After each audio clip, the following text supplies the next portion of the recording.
Welcome! This is Cindershadow Gaming, and I am your host, Cindershadow, and today is the second act of Cyberpunk 2077.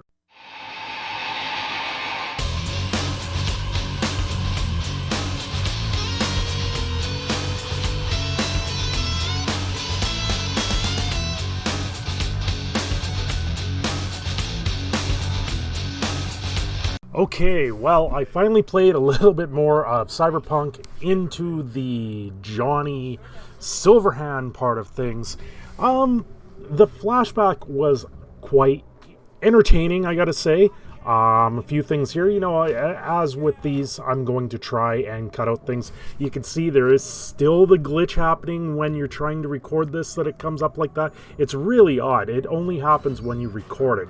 Anyway, he busts in. It's like a concert. I think this is taking place in like 2022 or something like that.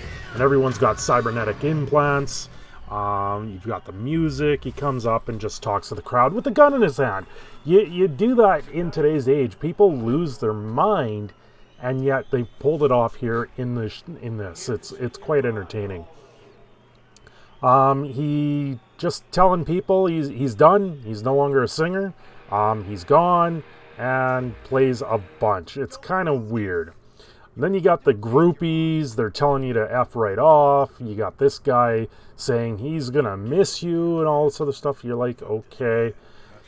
So you're kind of learning what's going on with Johnny Sliverhand. It kind of gives you an insight on how he performed or did whatever and where he went into things. It's kind of strange in that sense. Then you get into this helicopter, and it's like let's get in right out of here. It's different. It's entertaining. So with a little bit of tips, you get into this this aerial fight, which ultimately just seems to circle until you destroy all the enemies. I don't think there's any worry of you actually losing the game at this point. When I did this, I tried to focus on the big turrets where I could.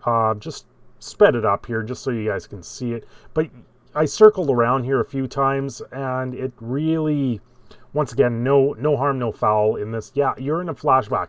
These flashbacks, though, I really feel like there was no rush. You could go through them, but there was nothing really hidden to do.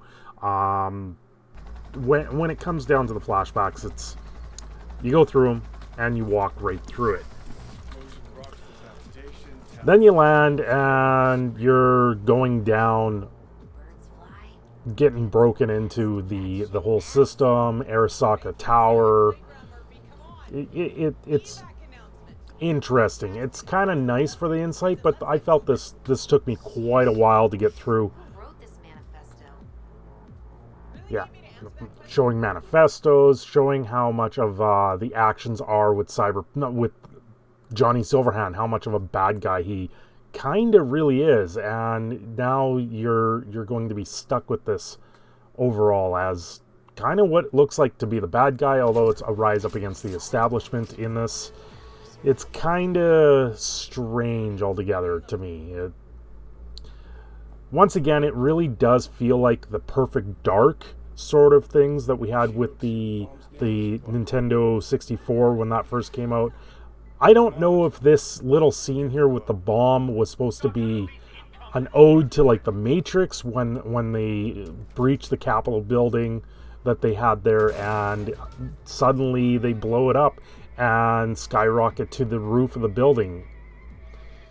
I didn't quite know where I was supposed to go. I realized that I had to talk to her. I ended up going up the stairs originally and all the way back down because it wasn't very clear. I didn't know that I had to talk to her until I actually got close.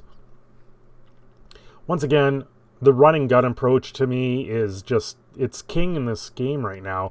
You just pretty much run gun, shoot them down, and move on. You download what looks like, I believe you upload a virus here into their mainframe. You kind of get through it pretty simple. And yeah, this is where things went. Yeah, uploading virus, liberator. So you're supposed to liberate stuff. There's the news that pops up here. You get to watch as the world is watching you. And then you've got this big nasty guy here. this was kind of funny. I jumped down. I'm like, okay, I'll get to the door and get out. But you actually had to go all the way back up and around, and then you have this big burly guy pretty much captures Johnny. Or no, he doesn't capture Johnny there. It's at the roof here that he does that. So you go to get on the helicopter, and it all goes south from there. You'll end up in a room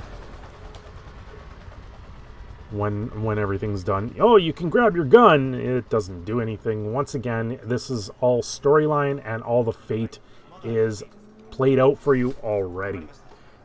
So now you're in the Sokka Tower. You're getting beat and interrogated. Then you have Arasaka himself come down and try to interrogate you. You see the big explosions there in the background.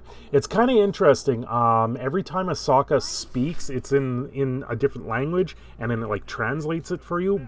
But then they have an interpreter here doing the same thing. So I'm confused when it comes down to why they do stuff like this, why they're pushing the translating. It seems that the hardware they're giving you in the game already does the translating, but then they give you a translator, so I'm kind of really confused in that sense. They download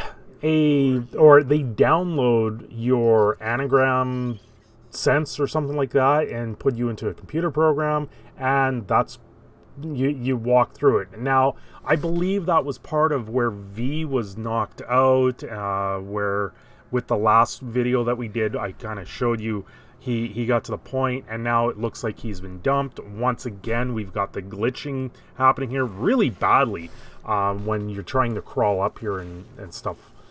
Then once you get to the top here, Dex shows up. And it's like, really? I thought you just left me to rot and die, but then you're out here and you're carrying him. Of course you're going to be heavy when you've got all these cybernetic implants and they weigh 3 times the weight of what it was without. Dex gets shot, and you've got this guy from what looks like I believe Arasaka, but he says he needs your help, gives you a med pack or med stim. You inject it, and then you go through a little bit of a car chase, having to shoot these guys off motorbikes. It's kind of... It was interesting. It's good for the storyline, but at the same time, I didn't feel a big rush. I did actually die here once, where you couldn't shoot them very well.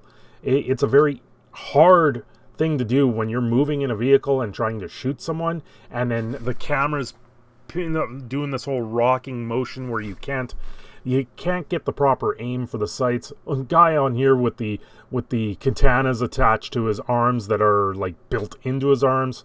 You can see there I'm actually almost dead at one point, but then you crash and he gets pinned up against a pillar. You get pulled out, and you just finish the job with that. It's very strange. All of it I thought was very strange. It didn't really feel that crazy of a Act 2 into the game. I know the game is just ramping up for me, so I'm hoping I get a little bit more open world. I did shoot after this. I did play quite a bit more, and I ran around. I ended up running around trying to figure out missions and everything else, and I'm still trying to do that. So once I get more of that together, I'll probably try and do another video like this and try and continue this series. But this, for me, I have to take it really slow because I do work a regular job outside of making videos like this. So we'll see how far I can get with the game. I hope at some point within the next month I can maybe put in some real time into this game and finish it.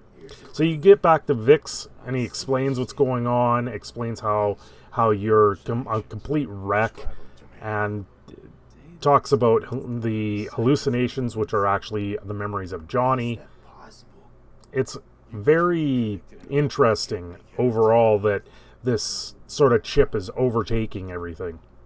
I've cut out quite a bit of this sequence here. You guys, it is something that's worth playing for yourself just to get more of the storyline.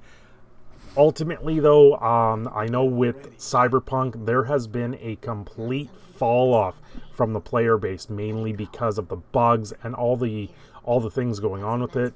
Once you play through Cyberpunk, to sit there and try and continue playing, there's a restrict on the size of your file, so the more you play, the more things can go awry when trying to deal with it.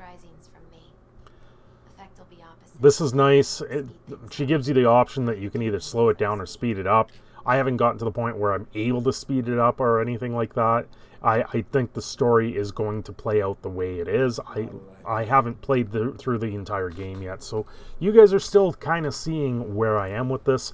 Before moving on a little bit, I really wanted to shoot this kind of commentary style video just to give an idea on what's going on, where I'm at with the game.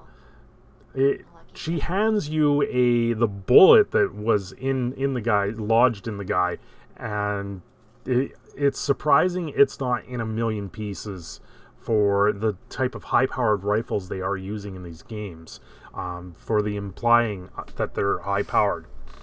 You finally wake up, you try to move, and Johnny kicks you onto your ass.